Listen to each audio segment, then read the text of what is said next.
My name is Angela Cox and I am the Mindset Mentor, and this is the Mindset Mentor Meets podcast.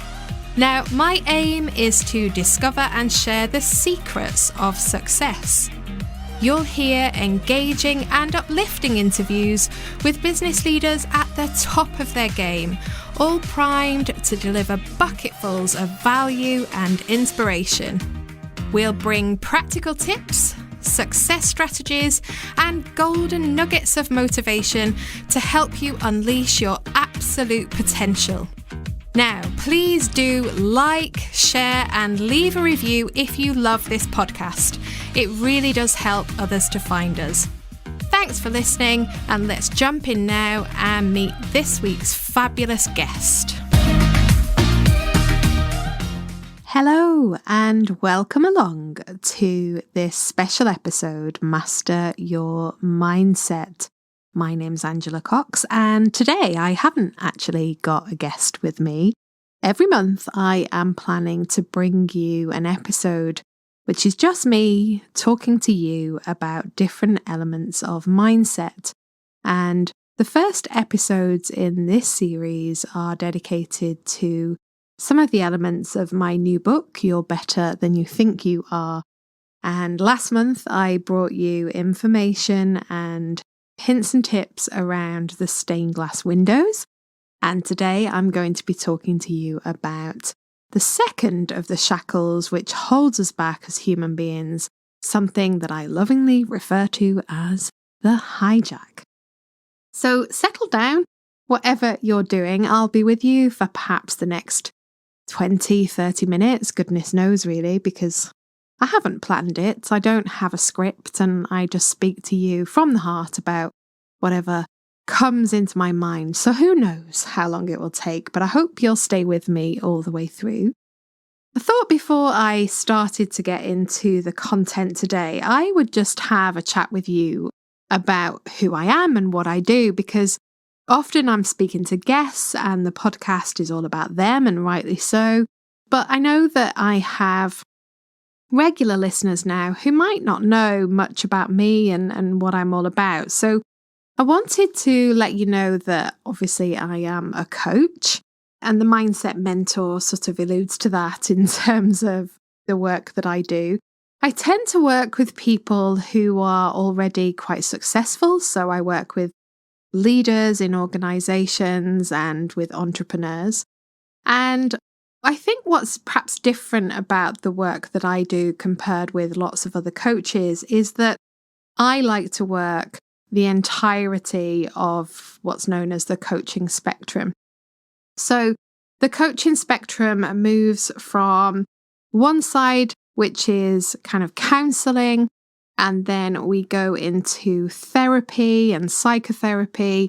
And then there's this kind of non-directive coaching, which is, putting the client very firmly in the driving seat and using lots of questions to help the client get to the outcomes.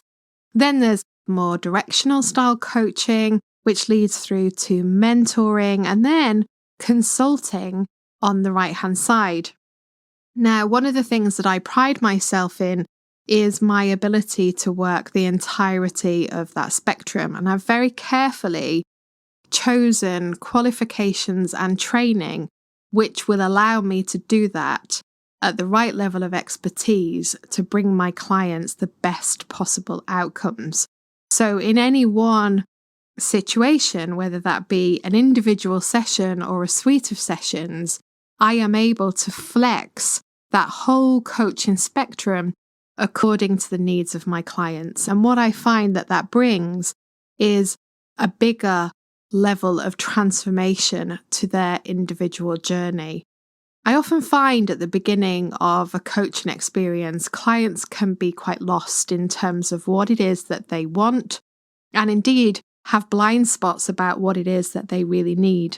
So being able to work in a more directional way and to be able to incorporate therapy at the right points to help the client uncover blocks and blind spots and resolve any traumas that are holding them back is actually a really great approach to then get the client to a stage where they are free to think about forward facing. Most coaching looks only at the future and looks in that forward facing way. The coaching that I offer to clients actually incorporates past, present, and future. And so we get that greater level of transformation. It's how I love to work. It's how I've been working for the last few years with clients, and it really does bring about some really fabulous outcomes. So that's what I do. I set up my business maybe 2.5 years ago. And before that, I worked in consulting and in corporates at senior levels, helping businesses to transform. So very much still in that transformational setting. And I definitely bring some of that learning that I've had from that business transformation space into personal change journeys because it's absolutely transferable. I love what I do. I love to learn. So currently I am just finishing up with Cambridge University in the next month or so on their advanced executive coaching qualification. And I'm about to embark on a PhD in professional coaching, where I am going to be researching my own methodology and just how impactful that can be. So very exciting times. I have 2 aspects of the business, the one that I've just described, but I also have a side to the business which offers online programs to people who can't necessarily work with me one-to-one, but want to access the capability that I bring. And there are thousands of people currently working through the programs, which are available to everyone.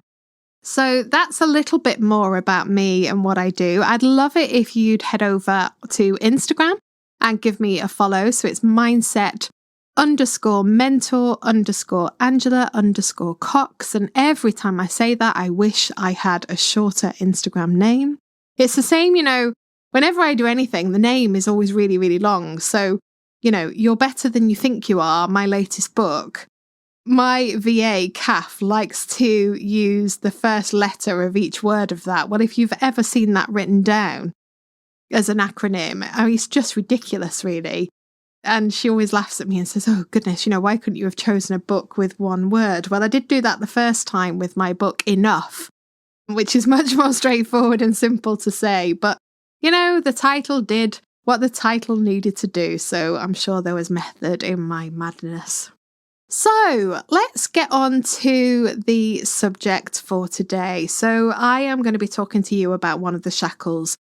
The essence of You're Better Than You Think You Are is I've identified the 5 shackles that I see holding back human beings day after day after day in my coaching room. And I've identified that these fall into 5 broad categories, and I call these the shackles. And so what I've set out to do in the book is to help you understand why the shackle is the way the shackle is. So how does it keep us stuck? How does it lock us down? And actually, what are some of the keys to unlocking that shackle based on my experience of working with people? So the book is quite informational, but it's also very transformational, as long, of course, as you do the work. And that's the challenging bit for most people, because we all want instant gratification, don't we? We all want to be able to click and the answer is there. I can't tell you how many clients come to see me and they say, oh, I just want to be fixed. And I always say, well, you're not broken. So no matter how much difficulty we are in as human beings, how much adversity we are experiencing, we are not broken. There is nothing wrong with us at our core. There are just layers and layers of experiences, conditioning, learning, and circumstances that make us show up as we do. And what we want to be able to do actually is peel back those layers and get to that perfect, beautiful core, which has nothing wrong with it and has all of the resources it needs to do anything that we want to do. So the shackles, if you think about them as those layers that are, hiding that core part of us, that bit on the inside, that represents everything that we want to be, then what we need to understand is why that happens and what we can do to get out of it. And we need to move away from this need for instant gratification and recognize that this has to be something that we work at. And rather like if you learn a foreign language, for example, and then you stop practicing it, I remember getting an A in French and can barely recall a few words now, sort of, 20 odd years later. It's very difficult for me to remember because I've never actually practiced French. And it's the same with all of this stuff. We have to work at it, but we equally have to recognize that it is a continual practice that we have to adhere to as we move forward. And so I want to talk about one of the shackles today. And my aim is through all of the podcasts to kind of touch on them in a bit of detail that you can then go away and pick up the book and help you to kind of digest what I'm saying in the book at that next level of detail. But the one I want to talk to you about today is the hijack. And, where has that word come from, the hijack? Well, the reason why I chose that word is for me, it kind of really sums up what is happening in this shackle. And when I'm talking about the hijack, I'm talking about the experience that happens in your body when you are triggered by something that is kind of lying beneath that gets stepped on. And this will make more sense as we go through the podcast, and that the word hijack will start to make more sense to you too. This shackle is linked to trauma. Now, what I don't want you to do when you hear the word trauma is to switch off and say to me or say to yourself, oh, I don't have any of that. Because I can't tell you again how many times I hear that said in my coaching room, and then we discover that that isn't actually true. Because every single one of us, unless we've lived in a cotton wool bowl for most of our lives, will have experienced trauma at some point. And the thing that I want you to understand is that trauma isn't necessarily just the first thing that we think of when we face into that word. So, as someone who has experienced what I call big T trauma in my childhood, so sexual abuse, that word trauma immediately, when I think of it, brings back abuse, memories, and, makes me think of abuse in general as a traumatic experience. Somebody else who may have been in a major car crash, for example, when they hear the word trauma, their first thought might be, horrendous car crash. If someone's had a life-altering injury, that might be the way that they think of trauma. If someone's been subjected to domestic violence, that might be their first thought. So we have all of these horrific events that happen in a percentage of people's lives that absolutely represent the word trauma. And when we think of it, and if they were listed, we'd all be able to nod and say, yep, that absolutely encapsulates that word. However, there's another side to trauma, which we perhaps don't think of as trauma in the sense of the word. And that's what brings about this kind of reaction from clients where they say, oh no, I haven't had any traumatic experiences.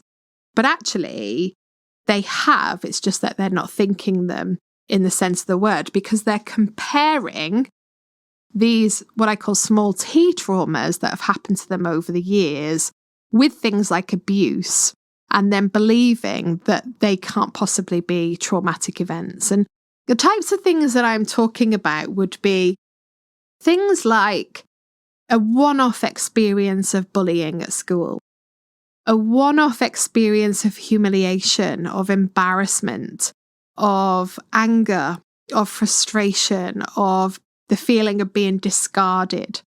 These kind of small T traumas that may be one-offs leave a little blueprint on our soul, and it's that blueprint that gets triggered.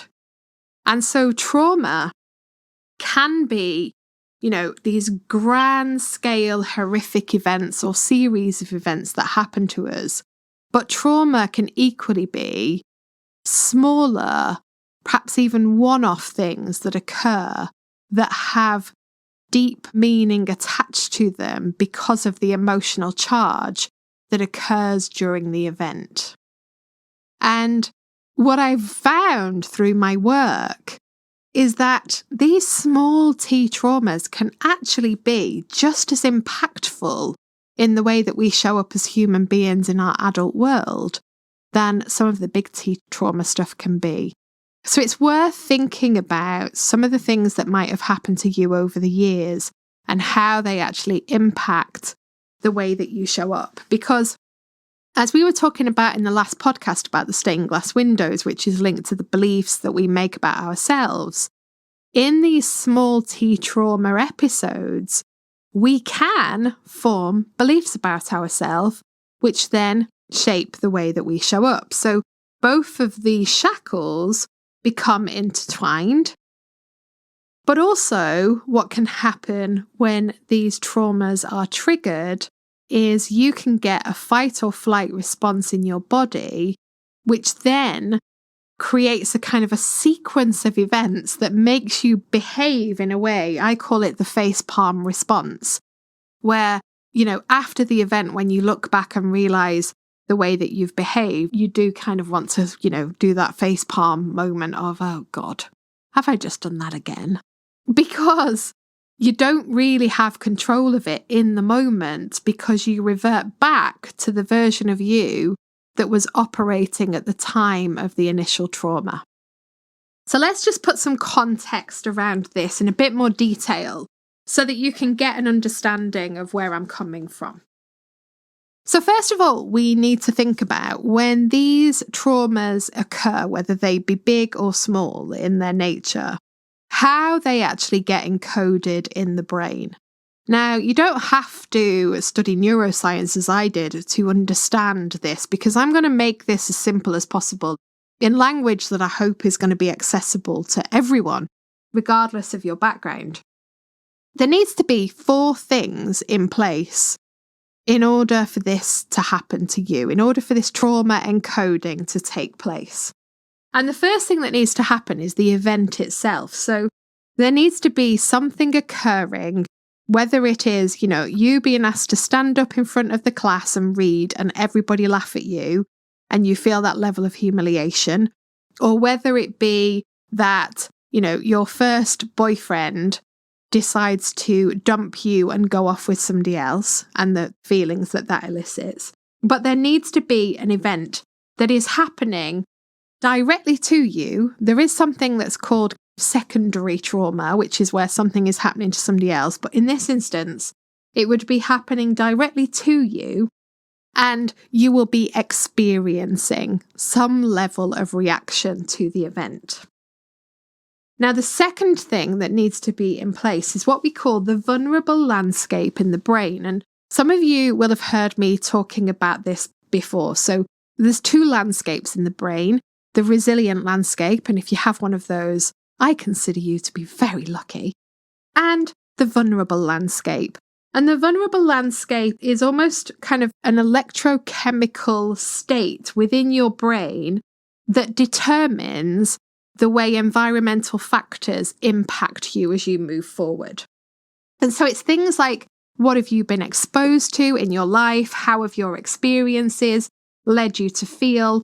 And how do you show up in your environment? So, when I look back at all of the things that I've experienced from birth, I would say that I have quite a vulnerable landscape in my brain. And therefore, in addition to a traumatic event, lays kind of the perfect foundation for trauma to be encoded. Somebody else who has a resilient landscape in their brain might experience exactly the same event as me and it not impact them whatsoever because they are lacking that vulnerability within their brain, and so it doesn't impact them in the same way.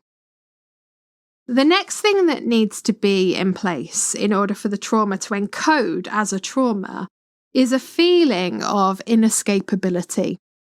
And that's a perceived feeling. So, we're talking at a subconscious level here. So I'm in this scenario, and it might be, this is dead common, this one. It's never happened to me, but it's really common in the coaching room that, you were 10 years old at school, asked to stand up and read in front of the class, and you felt that you couldn't get out of that situation, even though you really didn't want to do it. And every fibre of your being was saying no. Because there was someone in hierarchy, i.e. a teacher, standing there insisting that you do it, your brain perceives and your body perceives that you are not able to get out of that situation. And therefore, we have this perceived sense of inescapability. And then finally, there's the perception of threat. And so this situation that I am in is going to harm me in some way. And if you perceive that there is threat within the situation and your thalamus in the brain is looking at all the sensory information that comes in and thinking, yep, this is going to harm us, we need to put you on red alert, then you will be in a position where the trauma will be encoded. Now, some of that perceived threat comes from our conditioning. So, for example, if we see a man with a gun approaching us wearing a balaclava, then we have lots of conditioning through movies, through, programs like Crime Watch and the like that tell us that that's a threatening situation. But equally, your conditioning and your environment and the way that you've grown up will also create a level of threat attached to different situations. So, for example, if your parents have always taught you to, stay in the corner, stay quiet, don't say anything, children should be seen and not heard, then actually you being asked to stand up in the classroom and recite something from the book, there is a perception in your subconscious that that is a threat to your well-being. So conditioning plays a big part in how we perceive threat.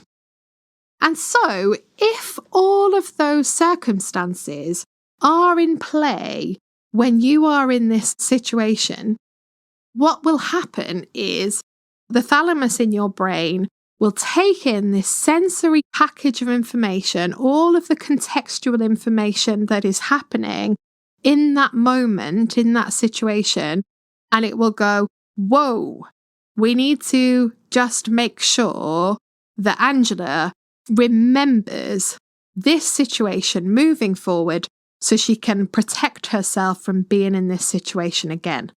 And so what it does is it kind of parcels up the package of sensory information into a little chemical cocktail, and it passes it to Amy in your brain.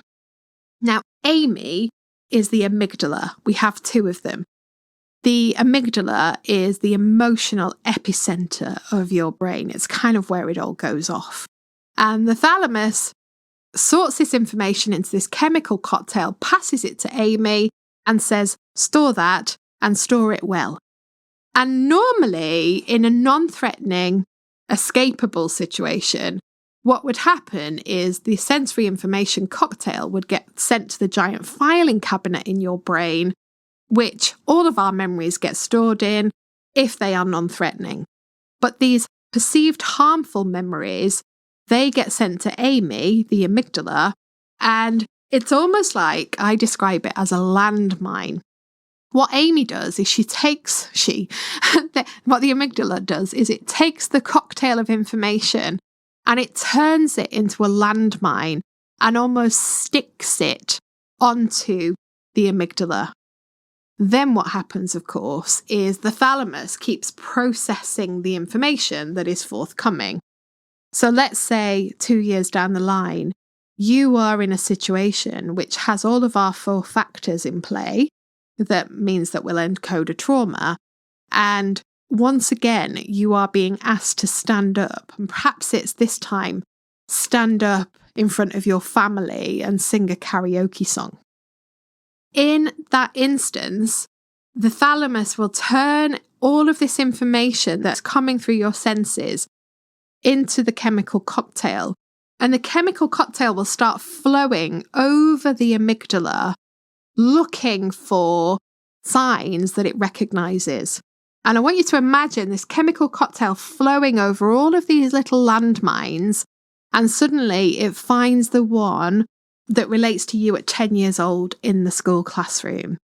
And what happens is that landmine then gets triggered. So I want you to imagine almost like a red alert going off in the brain that goes, you felt this before. This wasn't pleasant. This made you feel horrible, humiliated, embarrassed. And so now you're on the verge of being in that situation again. So we're going to make you feel the same feelings. And what happens is your body starts to respond in a physiological way. And I can never say that blinking word. But that's what starts to happen is your body starts to go into fight or flight mode. And all of your senses switch on into like hyper alert, so you can suddenly hear things more acutely.